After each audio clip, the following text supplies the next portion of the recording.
Pesan Prabowo jadi kenyataan di konflik Rusia-Ukraina. Daniel Anzar sindir politisi dan pengamat.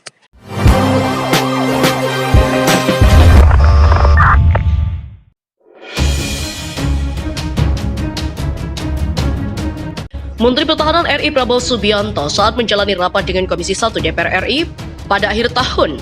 Terbaru, jubir Prabowo Daniel Anzar mengungkit bagaimana pesan Prabowo kini jadi kenyataan setelah Rusia menginvasi Ukraina pada Kamis.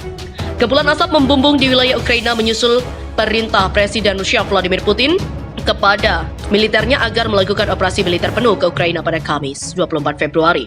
Operasi militer yang dilakukan Rusia terhadap Ukraina menimbulkan kekhawatiran dunia saat ini. Dunia khawatir konflik antar dua negara itu bisa memicu terjadinya Perang Dunia II.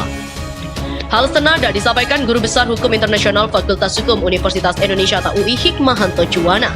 Dia tak menampik apalagi serangan militer Rusia ke Ukraina bisa memicu terjadinya Perang Dunia III. Oleh karena itu, Hikmahanto meminta Presiden Jokowi segera bertindak agar hal itu bisa dihindari. Hikmahanto juga menghimbau Presiden Jokowi untuk melakukan tindakan demi menyelesaikan permasalahan ini.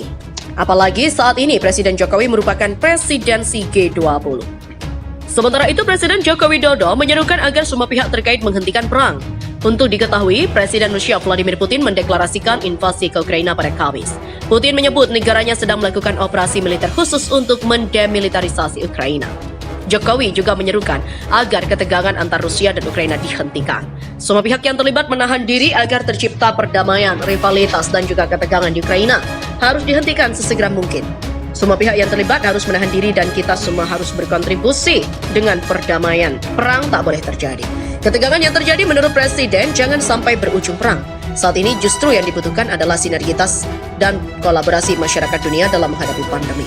Direktur Pelindungan WNI dan Badan Hukum Indonesia Kemenlu Juda Nugraha mengungkapkan kondisi WNI yang ada di Ukraina. Menurut Juda, ada sebanyak 138 WNI yang tinggal di Ukraina. Ketegangan yang terjadi menurut Presiden jangan sampai berujung perang. Saat ini, justru yang dibutuhkan adalah sinergitas dan kolaborasi masyarakat dunia dalam menghadapi pandemi. Direktur Perlindungan WNI dan Badan Hukum Indonesia Kemenlu Juda Nugraha juga mengungkapkan kondisi WNI yang ada di Ukraina. Menurut Juda, ada sebanyak 138 WNI yang tinggal di Ukraina. Mengungkapkan kondisi warga Indonesia yang berada di Ukraina usai Presiden Rusia Vladimir Putin mengumumkan operasi militer ke bagian timur Ukraina. Direktur Pelindungan WNI Kemenlu Juda Nugraha memastikan kondisi WNI di Ukraina dalam kondisi yang baik atau tidak dalam ancaman. Dalam komunikasi WNI kita di sana, mereka dalam kondisi aman, tetap tenang dan tetap waspada dan terus berkomunikasi dengan pihak KBRI, kata Juda dalam keterangannya secara daring.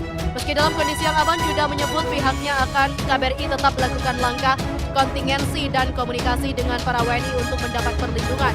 Menurut penjelasannya, Kemlu telah menghimbau kepada WNI yang berada di Ukraina untuk berkumpul di KBRI yang berada di ibu kota Kiev.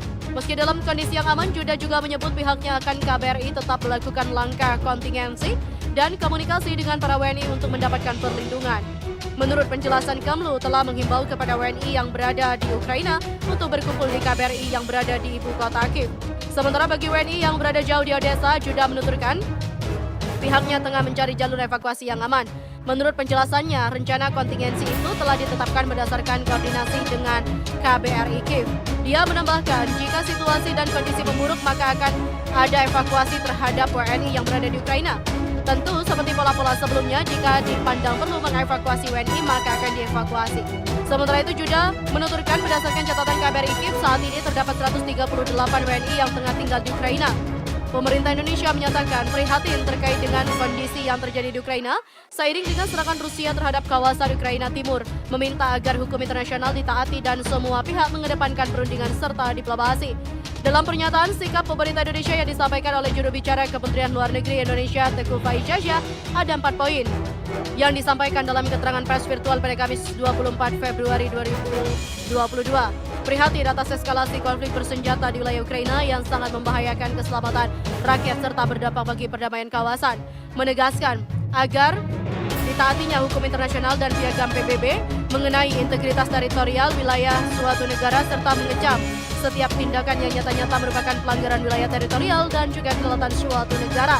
Menegaskan kembali agar semua pihak tetap mengedepankan perundingan dan juga diplomasi untuk menghentikan konflik dan mengutamakan penyelesaian damai.